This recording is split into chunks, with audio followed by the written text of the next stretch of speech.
Welcome back, America. I'm Hugh Hewitt. I'm pretty sure this is Senator Cotton's favorite week of the year. It's Vote-A-Rama week, and he joins us, the senator from Arkansas, who's chairman of the Senate Intelligence Committee and the Republican Conference. I don't know where he is. He might be lying down to catch some winks.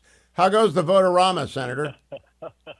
Well, they're voting inside the Capitol right now, Hugh, but I just cast my vote so I could step out and speak to you and all of your listeners who I know are excited to see this bill pass. It will be the largest tax cut in American history for working Americans. It's going to help rebuild our military, secure our border, unleash American energy production, and so much more. And the Democrats are consistently voting against every one of those things. Now, the markets look like they're optimistic, Senator Cotton. Are you optimistic about the final vote on the Senate's version of the One Big Beautiful Bill? I am, Hugh, and of course, once we pass the bill in the Senate, we'll have to send it back to the House to pass as well, before it passes for the president.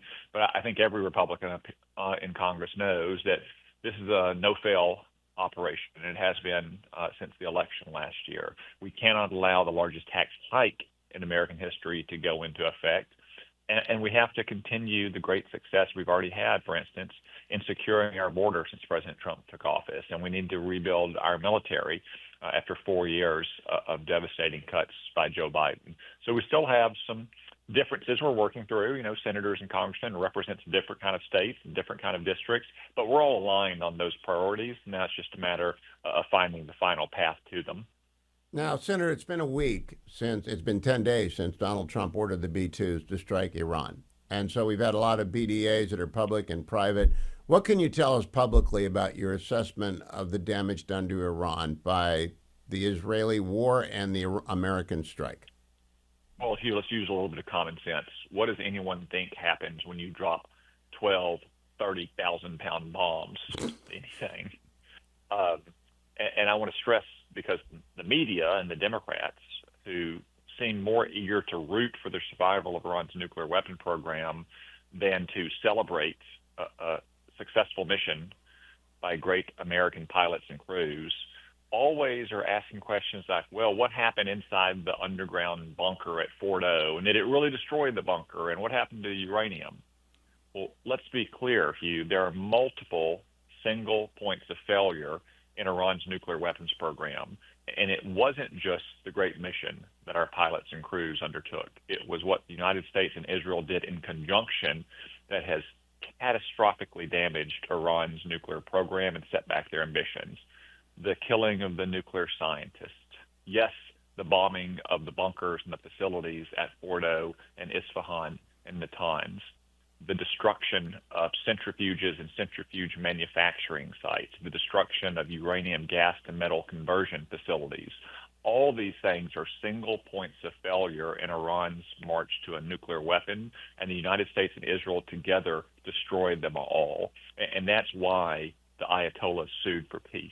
That's why they shot a few missiles at an empty base and told us in advance, knowing that we would shoot them all down, because they wanted it to end. So I think our operation was just smashing success, and Israel's 12 days of strikes on Iran was a smashing success.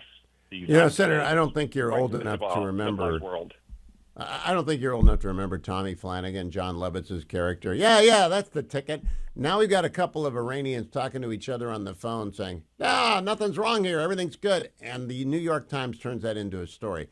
I really sometimes cannot believe legacy media's desire for us to fail, even when it is obvious that we've succeeded. No, like I said, they would rather root for the survival of Iran's nuclear program than they would celebrate the successful mission of our great pilots and crews. I've seen those reports, Hugh. I'm not going to comment on classified intelligence that shouldn't be leaked, other than to say there should be an investigation into that leak as well. But I will make a few common sense observations that anyone could make after having read that media report. One, to do any real actual assessment, you would have to go into those bunkers at Fordo and Isfahan and examine them, not just engage in some guesswork, not just use camera footage. To my knowledge, it's very hard to get into those underground bunkers, if you know what I mean, Hugh. Yeah. Second, it is entirely possible that you have a situation in Iran, like you must have had in Russia before Russia's invasion of Ukraine, where military or lower-ranking political officials are lying to senior officials. Vladimir Putin obviously did not get an accurate picture of what his military was capable of. And in totalitarian countries like Iran, it is very common that no one down the food chain likes to deliver bad news to the people at the top. Do you think, Senator Cotton, that President Trump would be out there spiking the football unless he knew he could spike the football? Again, Hugh, just look at like the inherent logic of events. The Ayatollahs sued for peace after 12, 30,000-pound bombs got dropped on their underground nuclear bunker. And Donald Trump, who has access to the best intelligence in the world, and Benjamin Netanyahu are both saying that it has been a smashing success, severely degraded Iran's nuclear ambitions. Now, again, the media can say, well, you can't account for every single ounce of uranium. The mission was not to destroy the uranium. The mission was not to seize the uranium. We can hope that happened. We can hope that it was all destroyed or buried forever in Fort Howe. But that is not the mission. This is not like a Mission Impossible movie where there's one single thing that the United States and Israel had to do to stop the bad guys, or there's one single thing that Iran had to protect to continue its march to a nuclear weapon. Again, even if you assume they have all of the enriched uranium, totally undamaged, readily available, what about their centrifuges? What about the centrifuge manufacturing sites? What about the spare parts for the centrifuges? What about the scientists? The gas conversion, the gas to metal conversion facilities, and the scientists to operate any of that stuff. Again, Hugh, that's why it was a meticulously planned campaign, the United States and Israel working in conjunction to severely set back Iran's nuclear weapons program, and it succeeded. And the free world, whatever their politics, should all be grateful that President Trump, Prime Minister Netanyahu, and the great militaries of both nations have, for the foreseeable future, rid the world of this threat. I agree. Exit question. Do you expect the NATO members to actually get to 5%? I mean, 5 years ago, we were hoping for 2%. 5%? I'd love it, but do you expect it? Well, it's certainly in their interest to do so, and it's not just President Trump who started pressuring them correctly in his first term. It's Joe Biden's weakness during his 4 years in office that exposed Europeans as having inadequately prepared their militaries for the predatory Russian threat. So it's both President Trump and reality intruding in Europe that makes them realize they need to substantially increase their defense spending. It's a good victory for America, too.